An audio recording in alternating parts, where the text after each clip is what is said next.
So if you guys did not know, Chris Paul had 2 assists very early in this game. It gave him 11,000 for his career. He joins John Stockton and former Phoenix Sun Jason Kidd in the category. He is now the first player in NBA history to reach 20,000 career points and 11,000 assists. And true fact right here, you guys, on this day, October 23rd, 2021, Chris Paul hit 10,000 assists. I shit you not. I bullshit you not. I will say this about Chris Paul right away before I read the question. I think Chris Paul is still trying to find his shot, but he doesn't really look like Chris Paul from last year. I feel like this is like a game to game thing. There's some games where he looks really good, some games he looks really bad, some games he kind of like mixed reviews. I always ask this every stream, but I want to hear from you guys. What do you guys think about Chris Paul so far? There's just some games where he looks really good, some games he doesn't.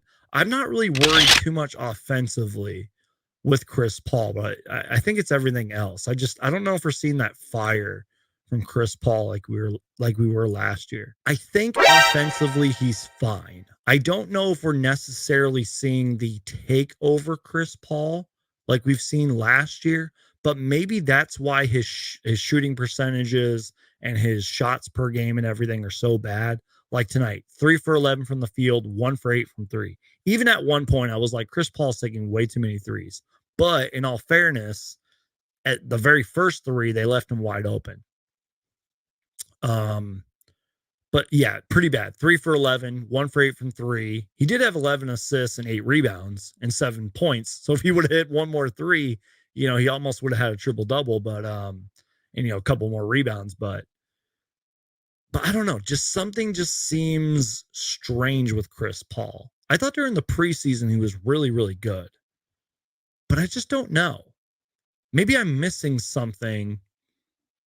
Maybe I'm overlooking something with Chris Paul. I want to know. Chris Paul needs to step it up and not shoot threes at all. Stick to the mid-range. I kind of agree with that because, again, I wonder if Chris Paul is kind of, quote, experimenting with his shot or getting trying to find his shot, which is kind of risky to do.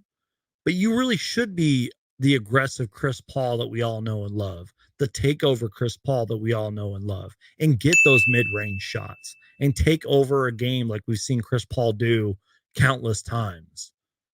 I don't know why. Maybe because he was wide open and the Suns had the big lead. Maybe that's why he was taking so many threes. But tonight it was kind of, even I was like, dude, like, stop shooting. Like, yeah, you hit 1 3, but that was it. Like, it's still early though. I don't want to make too many excuses for Chris Paul because I want to hold my team accountable and the players accountable, but it still is early. But 1 for 8, 3-point shooting is no good. Even if the Suns were up by like 50, you shouldn't be shooting 1 for 8. That's just terrible. Applebite Music says CP3 is tired. You can see it in his games. Hardly gets all the way back on defense and is walking up and down the court most of the game. Now, I would really have to observe the footage and really look at it. But I kind of noticed that a little bit from the team tonight as well. Maybe they were trying to cherry pick at times, but you might be right about that. And that's not the Chris Paul that I know. I just really wonder if maybe Chris Paul came into the season out of shape. Maybe. And maybe he's trying to find his shot. Maybe he's trying to get back into game shape. I'm not trying to make excuses for Chris Paul. I just wonder if that's the case. And I hope that it's not like that this season. I hope that he gets back into, all-star game form and we can see that take over Chris Paul. Maybe he can have like a 25-point, 12 assist explosion sometime soon because we're going to need it. So I hope that Chris Paul's okay. I hope he's not tired. I hope he's not sick. I hope he's not injured. I hope that he's okay. Chris was playing more of a playmaker than scorer. He seems to want everyone on his team to score more than him scoring all the points. It's interesting that you say that. Now, we haven't really seen, I guess we kind of have. We saw a lot of that during the preseason. His assist numbers were pretty good during the preseason. And again, I think tonight he had like 11 assists or something like that. I forget the numbers already.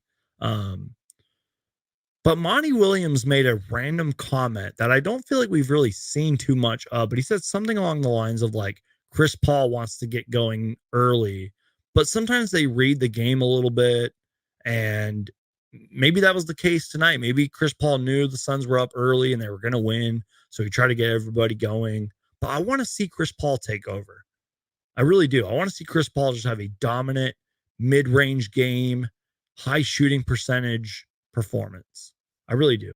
Do you implement a little bit of load management for Chris Paul during the regular season to make sure his legs are fresh during the regular season? I would not want to have that conversation with Chris Paul. I don't know how Monty Williams and his coaching staff are going to do that, because you know Chris Paul as well as I do, man. He wants to play. Doesn't matter, rain, shine, snow, injured or not, feeling sick or not. He wants to play. But at the same time, you're right. He's getting up there in age, and he was a top 10 point guard this season, and he had some incredible moments. But you're right. You know, age is catching up, and Father Time always wins. I think because of what we witnessed in the playoffs and that terrible collapse that we had, and again, that's not 110% Chris Paul's fault, but I think you have to.